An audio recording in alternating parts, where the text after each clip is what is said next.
हरिशरणं। वसुदेवसुतं देवं कंसचाणूरमर्दनं देवकी परमानन्दं कृष्णं वन्दे जगद्गुरुं श्रीकृष्णं वन्दे जगद्गुरुं। आज हम श्रीमद् भागवत महापुराण का एक प्रसंग सुनेंगे जिसका विषय है कान्यकुब्ज अजामिल ब्राह्मण की कथा।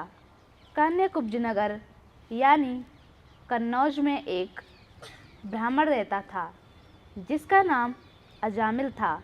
अजामिल एक श्रेष्ठ ब्राह्मण था। वह संतों की और साधुओं की सेवा करता और उसमें बहुत ही दया थी। एक दिन अजामिल अपने माता पिता के कहने पर वन में पुष्प और फल लेने के लिए जाता है। जब अजामिल पुष्प और फल लेकर लौट रहा था कि तभी वह एक वेश्या को जल में स्नान करते देखता है और इससे अजामिल में काम भावना उत्पन्न हो जाती है। अजामिल अब उस वेश्या को पाना चाहता था। उस वेश्या को पाने के लिए अजामिल उसके लिए बहुत प्रकार के आभूषण और अनेक प्रकार के उपहार लाने लगा। अब अजामिल अपनी धर्मपत्नी को छोड़कर उस वेश्या के साथ रहने लगा। जब अजामिल अपनी धर्मपत्नी के साथ रहता था तब वह शास्त्रों द्वारा बताए गए रास्तों पर चलता था, लेकिन जब अजामिल वेश्या के साथ रहने लगा तो उसने चोरी करना और डकैती डालना ये सब शुरू कर दिया और अजामिल सबको मारता पीटता और रास्ते में चलते लोगों से उनका धन छीन लेता। इसी प्रकार अजामिल धन छीनकर, चोरी कर कर, डकैती डालकर उस वेश्या के कुटुंब का पालन करता। अजामिल के गांव में कुछ महात्मा लोग आते हैं और वो गांव के लोगों से कहते हैं कि यहाँ पे श्रेष्ठ भक्त का घर कौन सा है, क्योंकि हमारे नियम है कि हम श्रेष्ठ भक्त के घर ही भोजन करते हैं। गांव के लोग मजाक में महात्माओं से कहते हैं कि इस गांव में तो एक ही श्रेष्ठ भक्त का घर है जो है अजामिल का घर। महात्मा लोग अजामिल के घर जाते हैं और अजामिल के घर जाकर कहते हैं भिक्षाम देहि। तभी अजामिल की पत्नी वेश्या निकल कर आती है। महात्मा लोग अजामिल की पत्नी से कहते हैं कि क्या भक्त अजामिल का घर यही है?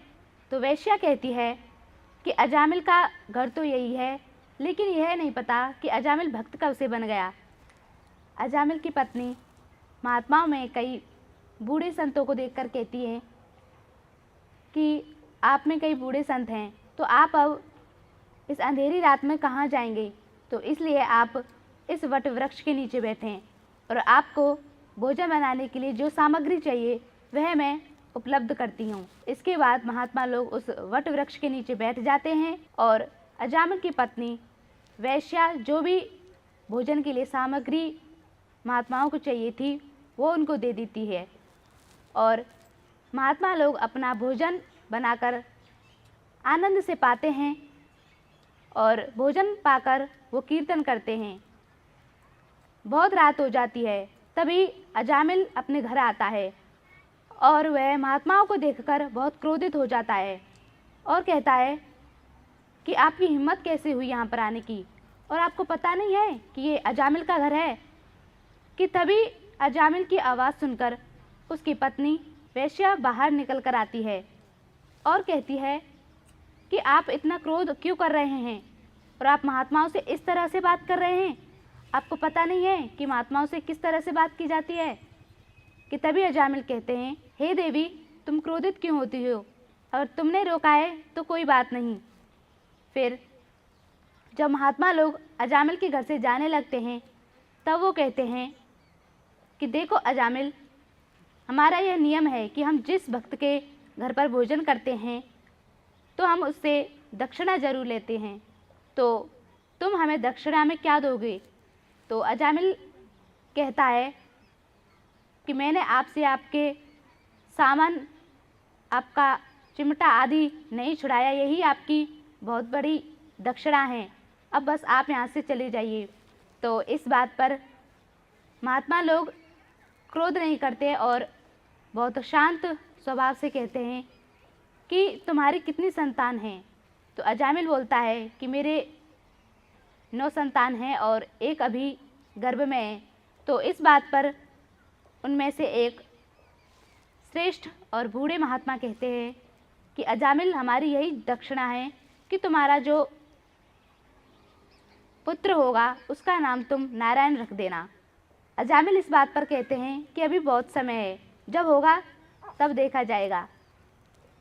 और महात्मा लोग फिर वहाँ से चले जाते हैं। जब अजामिल का पुत्र होता है तो उसका नाम वह नारायण ही रखता है। और अजामिल को अपने छोटे पुत्र से बहुत ही लगाव था। वह कुछ भी करता, हर समय वह नारायण नारायण कहते रहता। जब वह भोजन करने के लिए बैठता तो कहता कि नारायण भोजन कर लो, और पानी पीने के लिए बैठता तो तब भी कहता कि नारायण पानी पी लो। और जब कहीं वह बाहर जाता तो वह कहता कि नारायण चलो मेरे साथ। इसी प्रकार जो अजामिल हैं उनको अपने छोटे पुत्र से बहुत लगाव होता है। एक दिन अजामिल को लेने के लिए यमदूत आते हैं। वो बहुत ही भयंकर होते हैं, उनके मुख टेढ़े होते हैं और उनके रोंगटे खड़े हुए होते हैं। जब वे अजामिल को लेने के लिए आते हैं तो अजामिल उनको देखकर बहुत डर जाते हैं और उनका जो छोटा पुत्र था नारायण, वह उनके पास ही खेल रहा था। तब अजामिल कहते हैं, नारायण नारायण मेरी रक्षा करो, मुझे बचाओ।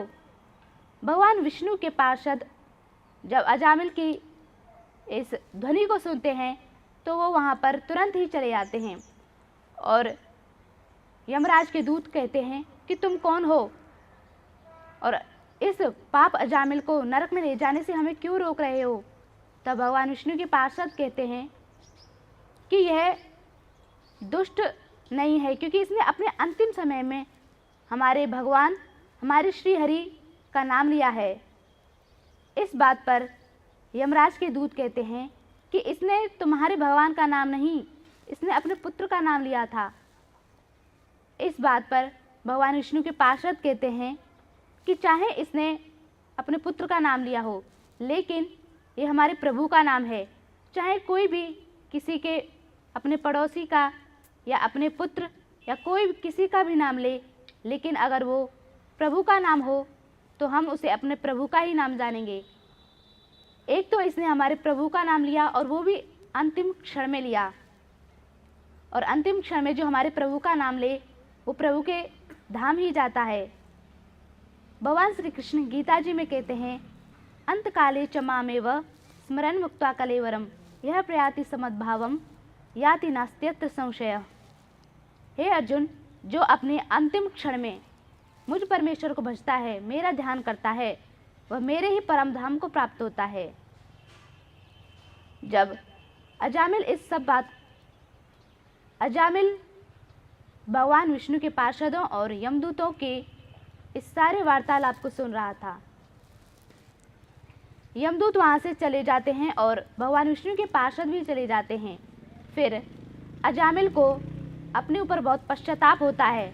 वह कहता है कि मैं इतना बड़ा पापी, और इसके बाद भी जब मैंने नारायण नाम लिया तो भगवान विष्णु के पार्षद स्वयं आ गए। अगर मैं भाव से भगवान श्री हरि नारायण का नाम लेता तो भगवान नारायण स्वयं यहाँ पर आ जाते। इसके बाद अजामिल पूरा बदल जाते हैं और वह सब कुछ त्याग कर भगवान का ध्यान करते हैं। इसी प्रकार भगवान का ध्यान करते हुए अपनी इंद्रियों को वश में करके अपने मन को एकाग्र चित कर वह भगवान का ध्यान भजन करते हैं। जब अजामिल का अंतिम समय आता है तो वही 4 भगवान विष्णु के पार्षद अजामिल को लेने के लिए आते हैं।